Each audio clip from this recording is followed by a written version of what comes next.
Oklahoma Sooners had 2 games over the weekend. They lost again to Iowa State, 80-64. The final as the Cyclones swirl right past the Sooners. But as our special guest will help me, Oklahoma did outlast the Longhorns in Norman, 70-66. All right, guys.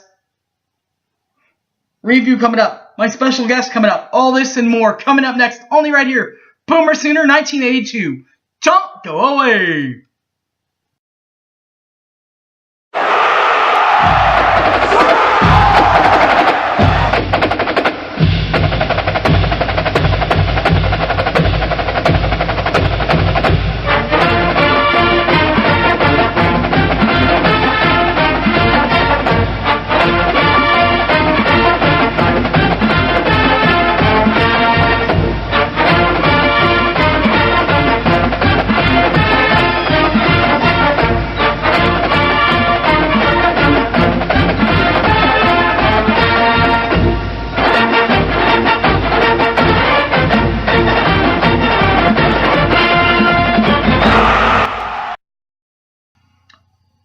Boomer Center, everybody. Welcome back. My name's Harry James. Before we get to our special guest first, we'll have to go out to Ames, Iowa, as the Cyclones swirl right past the Sooners, 80-64.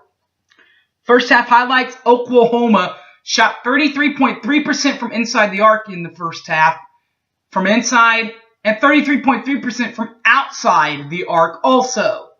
While the Iowa State Cyclones shot 37.1% from inside the arc and 48.3% from three-point line in the first half as we head to intermission.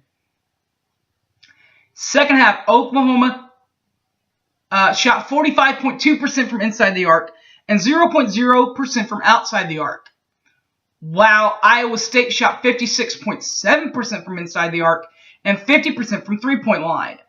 As we end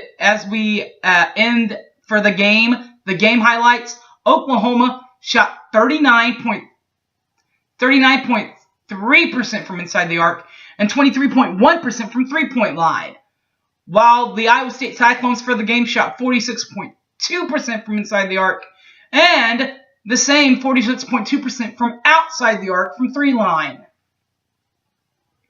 The stat stuffers for the Sooners, you got a couple of them. Points were led by Cameron McGusty again. McGusty had 13 points on the night for number 20. Leading them in assists, there were 2 players with 2 dimes apiece. Number 1, Rashard Odoms, and number 0, Darian Strong-Moore. And rebounding the ball, number 12, Kadeen Latin, had 12 rebounds on the night for the Sooners.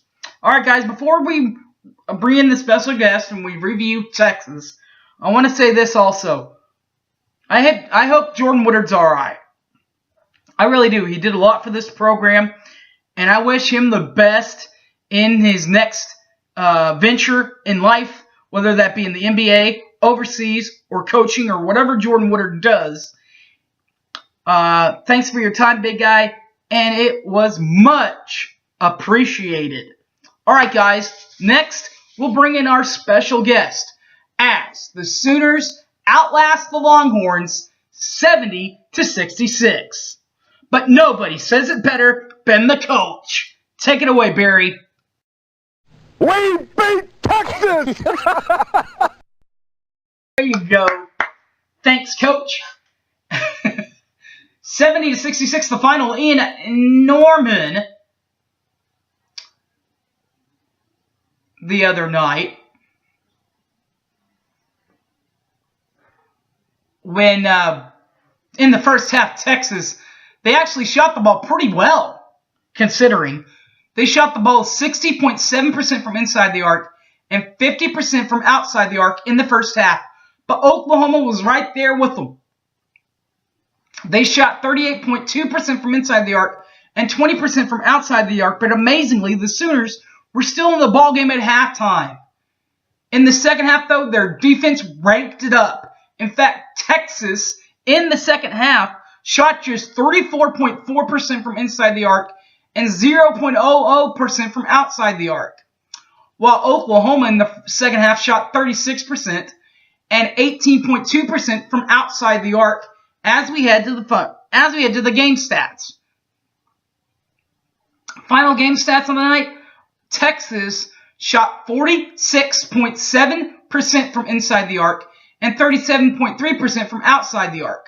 But the Sooners shot 37.3% from inside the arc and 19% from three-point line as the Sooners take care of the Horns 70-66. One thing that's also that helped them, the Sooners that is the free throw shooting for Texas, which just hasn't been that impressive either for UT. But stat board though, Oklahoma, their leading points and rebounds man the other night was number 4, Jamani McNeese.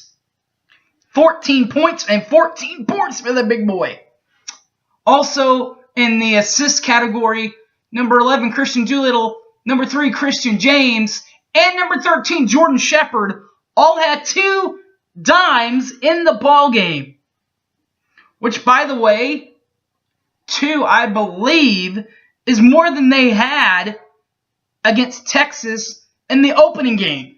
And this time, each of those guys had 2. That's 6 dimes in the ball game.